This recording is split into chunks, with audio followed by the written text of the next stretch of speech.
Hi, good evening, everybody. It's Steve with Real Progressives. And, as somebody who is fiercely independent, fiercely seeking truth, fiercely supporting the underdog wherever they reside, and fiercely working to take down the duopoly, or at least to make sure that progressives win at all times, I decided to ask Kenneth Mejia back on to the program tonight. We spoke to Kenneth a few weeks back to get his take on where he was in his candidacy. And, I've been, supporting Kenneth in my own way as much as I possibly can. And I always thought that, Kenneth represented the best of both the Democrats and the Green Party, and that he should be an easy sell for anybody that is remotely progressive. But that's not always how it works in the duopoly. In the duopoly, people don't always find a way to support the most progressive candidate. Sometimes they just go with vote blue no matter who. And that right there is why we're in the spot we're in right now today. So let me bring my guest on. Kenneth, welcome to the show, my friend. Hey, good to have you. Good to be back. Yeah, man. So talk to me. And let's just get a general sense of the Kenneth Mejia friggin' campaign up to present right now, and then we'll jump into some of the more meaty subjects. Yeah, so we're 26 days until our election, which is on April 4th. Ballots have started coming in this week. I got mine yesterday. So many people are starting to vote already. The establishment Democrats are pumping up their donations and using it for TV ads, weekly mailers, like daily mailers. They've raised close to maybe a combined over 2 million already. And they are going hard and reaching the community by not having, real conversations or volunteers who actually care about them. They're using the typical consulting route where they're reaching people using the TV and the mailers. Basically, they're buying their votes. So that's sort of where we are right now. That's a real shame. And, let's just jump right in. I have, I've had both you and Sam Ronan on the program. I've had Sam on twice, and now I've had you on twice. And, Sam, the thing that I liked about Sam, even though I'm definitely not going with the Democratic Party, is that, he seemed to have a genuine sense, and he seems to be an all-around good guy. And I know that Zach Haller from Real Progressives will be interviewing him later on this evening. But it brings to mind that, he was out there in Los Angeles. Talk to us about what happened with Sam and you. Oh, well, what happened between me and Sam? Nothing really. We talked before he actually came here because he wanted to speak. And he actually gave me a call before he got to LA and told me, he sort of has to keep an image, basically saying we can't be seen in public because he's still part of the DNC and the Democratic Party establishment. So we didn't get to meet until Sunday when we met. We had a Jimmy Dore interview.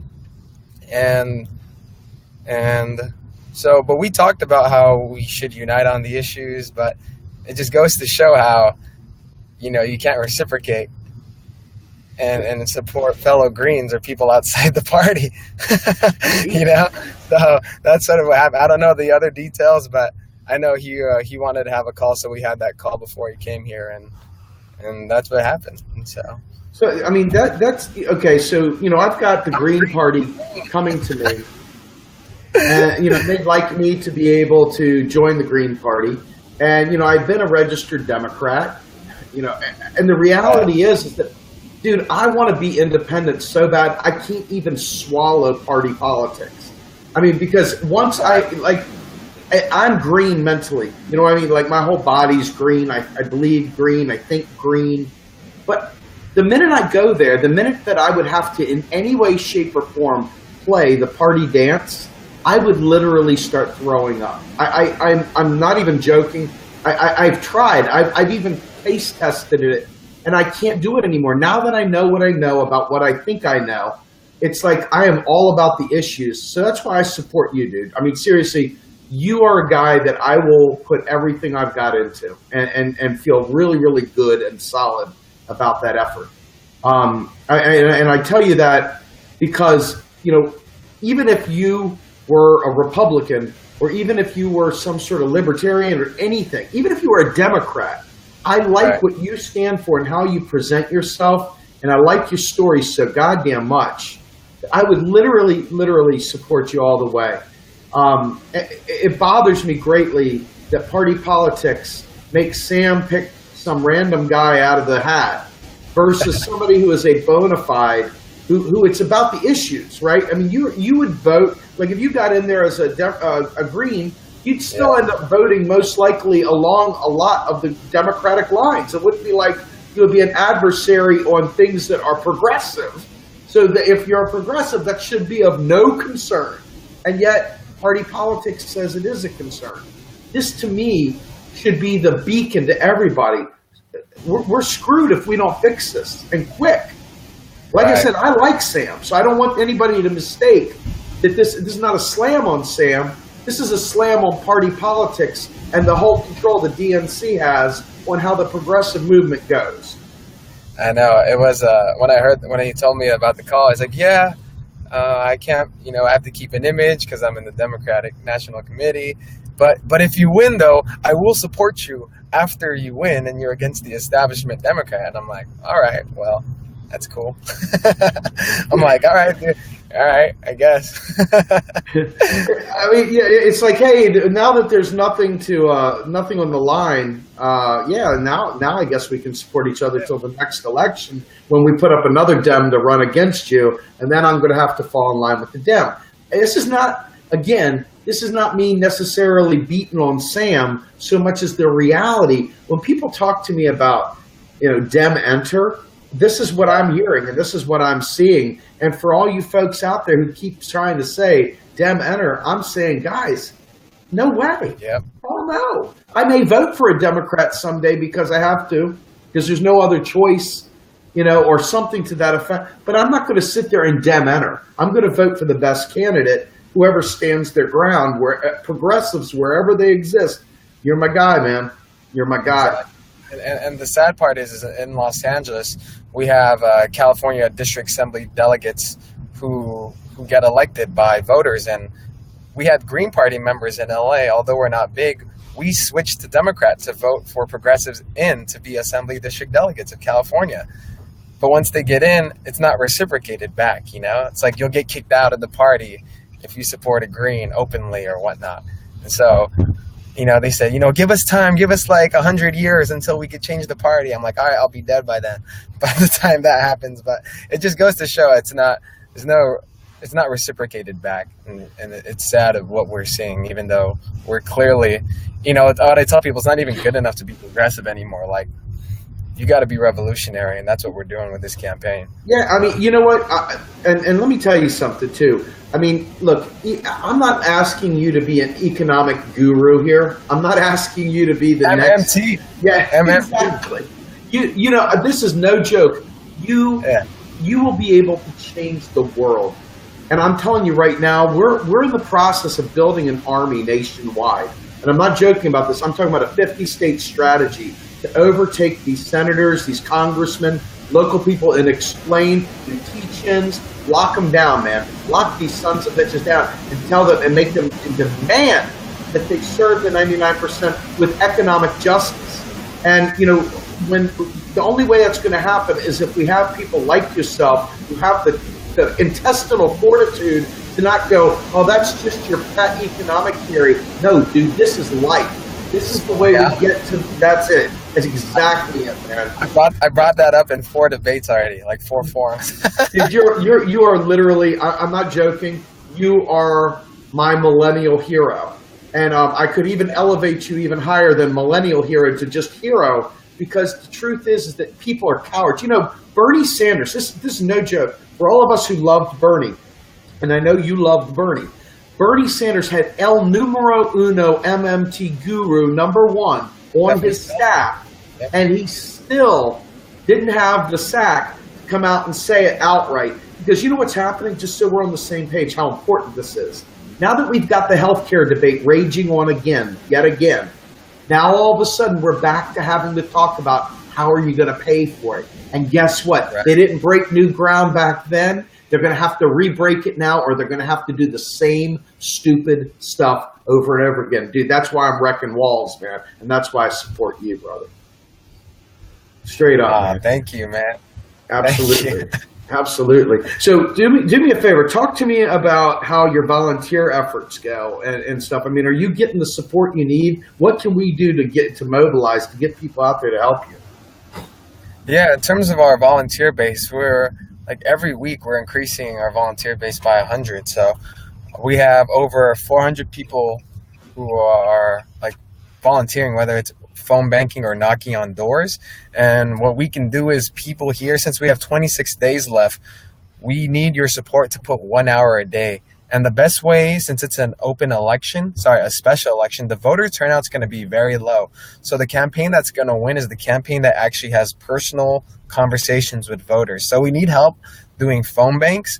If you're out of state, you can make 1 hour a day for the next 26 days. And I guarantee you, we're going to win. Even if you just get 3 supporters, if you multiply that by the 300, 400 volunteers we have, 400 times 3 is 1,200 votes right there in one day. And that's sort of how we got to think. And anyone watching this and who wants to run a campaign, a grassroots campaign like we're doing, you have to seriously, this is how you win against big money. It's going to be your team of volunteers who are committed to the cause, because this is bigger than ourselves. And we just had our city council elections in Los Angeles for mayor, for city council, for measures. Only 11% of registered voters voted. Out of 5 million people, only like 550,000 voted. That decided the fate of 10 million people. That's very sad. And so this special election, the way we're going to win is if we get out the vote and we turn out the vote. And the only way we could do that is by having direct voter contact, by knocking on doors or making phone calls from out of state. And you could sign up to volunteer at mejiaforcongress.com. And it's super easy. We have a script. We have a website. And if we win, we're opening the doors in 2018. So come out and help us. 26 days left. Dude, that is wonderful. I will personally do my best to find a way to phone bank. I don't know when I'll do it, but I will do it. You have my word on that. I care. This is too big a deal for me. And, you are literally someone that makes me feel like there's hope. I really wish I was joking, but we were having a conversation in one of our threads, and one of the people said, Steve, you know what it comes down to? It comes down to there's literally no one with the courage to speak truth. And they're all worried about getting elected, which I understand that you have to get elected to be able to make change, right? But the campaign can also be, Bernie Sanders didn't get elected to anything other than his normal senator spot. But because he brought up the great platform, dude, that's what drives this page. That's what drives my work. That's what drives every step of my life, is that platform, that and the Green New Deal. So you put the two together and you've got a progressive platform that can crush the world. We can win. Our kids win. You win. Everybody wins. And Exactly. You're a guy that can make that happen, man. Right. And even like when people ask what's the difference between you and the progressive candidates, we say, look at our platform. There's no progressive candidates that's pushing what we're doing. The cancellation of student debt, a guaranteed job program, pushing for 30-hour work weeks, lowering the voting age to 16, clean renewable energy by 2030. None of the progressive candidates are pushing this, and some of them don't even have a website that have a platform on it. So, and the biggest thing is even their party, the Democratic Party, doesn't even want to push for any of that progress. So it's sort of unique in what we're going through.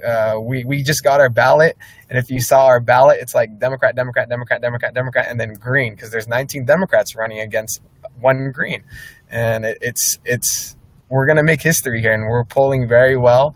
And I'm telling people, like, this is the campaign to jump on board, because we have everything to live for after this campaign. This is going to just blow up in the history books. We're going to have so many people winning in 2018. The Greens are going to be on the map. Third parties are going to be on the map. And we could care less if you're a Democrat or Republican. So it's very awesome. Check out our platform. Check out what we have to offer and compare it to the progressive candidates, This is it right here.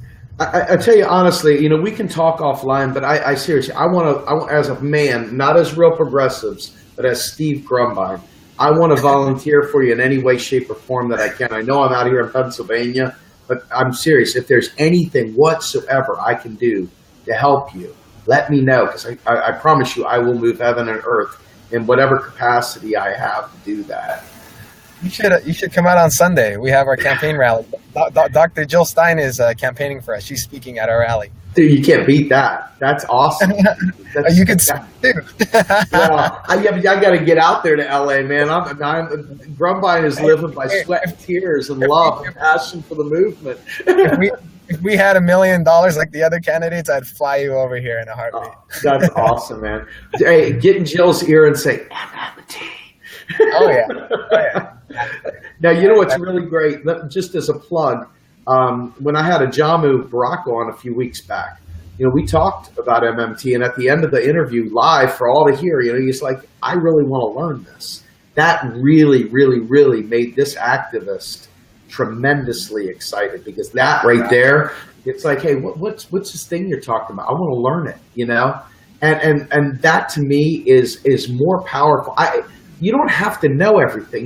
This is not something where somebody's got to be a guru. You just got to be willing. If you're willing, that right there shows people that you can do things. You can do great things with a willing spirit. And nobody's expecting a finished product here, right? We're just regular people doing the best we can to serve, in whatever fashion we can. You my friend, let me ask you a question. If another millennial were to try to run for office, what would be your advice to them?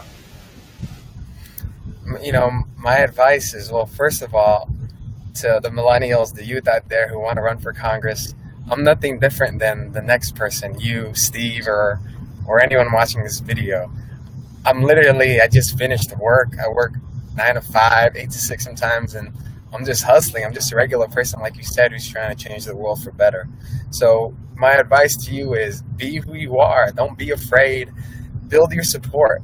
Speak truth to power, because when you speak truth to power, people will see you for what you really are. And if people don't like you, then they won't message you. You don't have to deal with that. Like right away, you already know your efficiencies, what you can do, who you want to work with. And, it's a lot of work.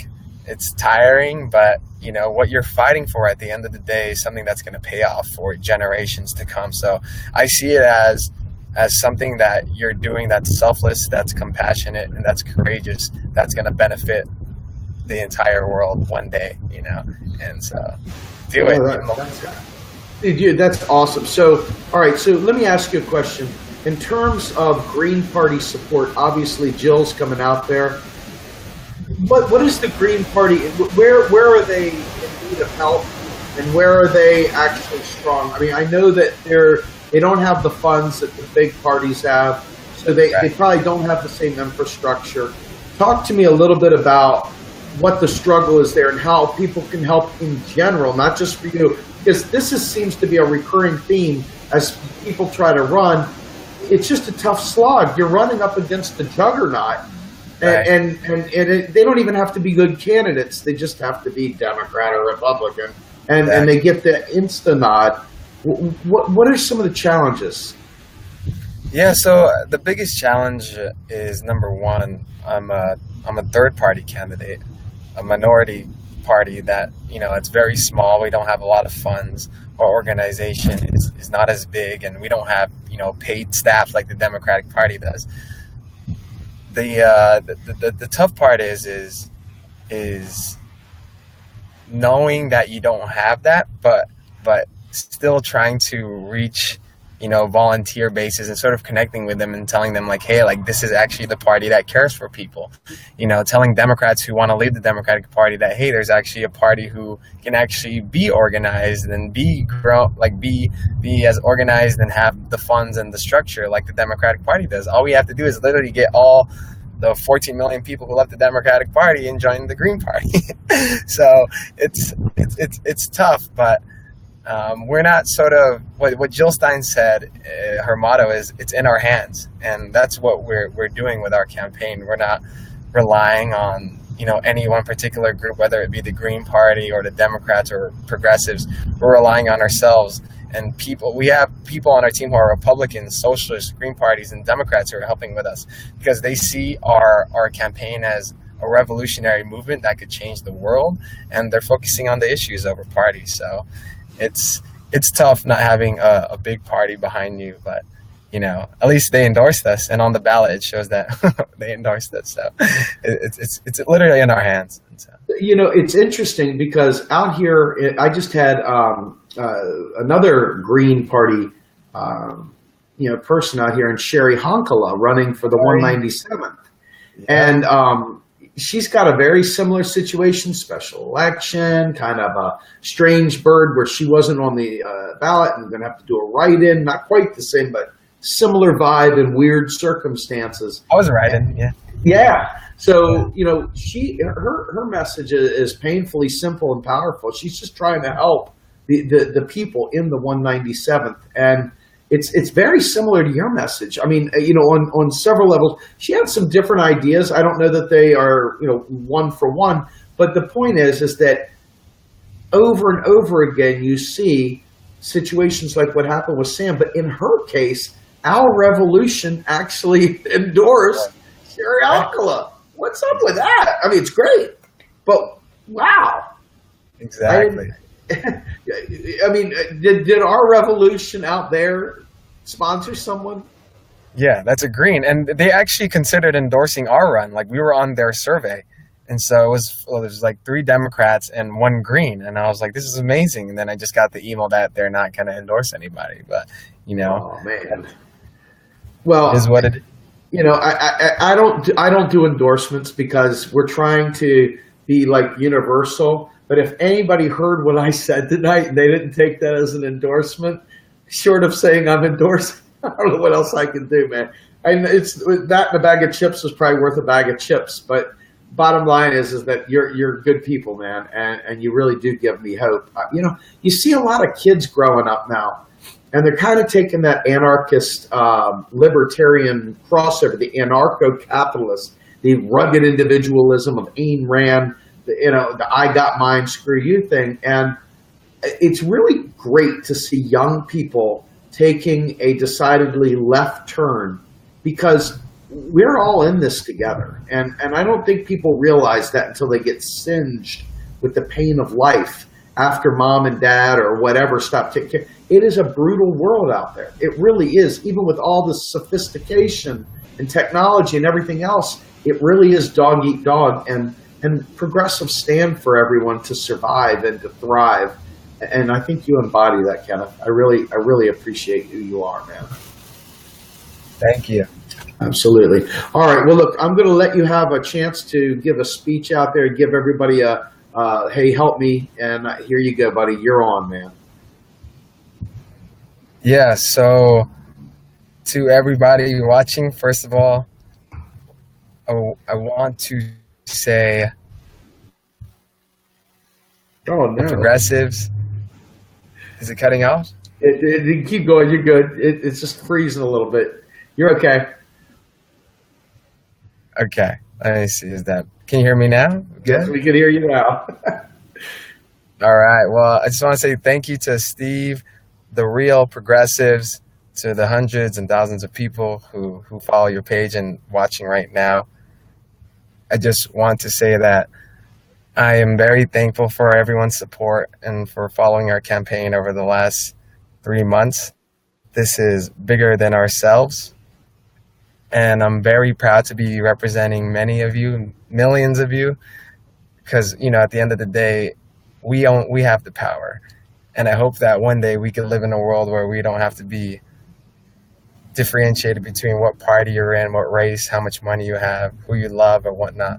And so that's sort of what we're trying to do. That's why we're running. And we hope that we could bring power back to the people and provide more options to all of you. And, I'm just like any one of you guys are watching this, and I hope that you can get on board and help us these next 26 days.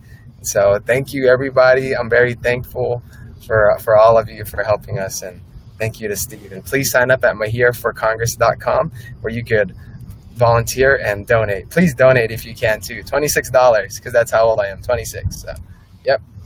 Awesome, man. Dude, all right, listen, with that, I'm going to have you back on as soon as we can get pick a date. I'll let you pick the date. You come back, whatever it is. I will make time for you, man. I will make time for you. But in any event, thank you so much for giving us the time tonight, and thank you for letting us know what's going on. With that, you have a great night, my friend, and we'll talk soon. Thank you, Steve, and go MMT. Yeah, all right. Yes. Bye-bye, buddy.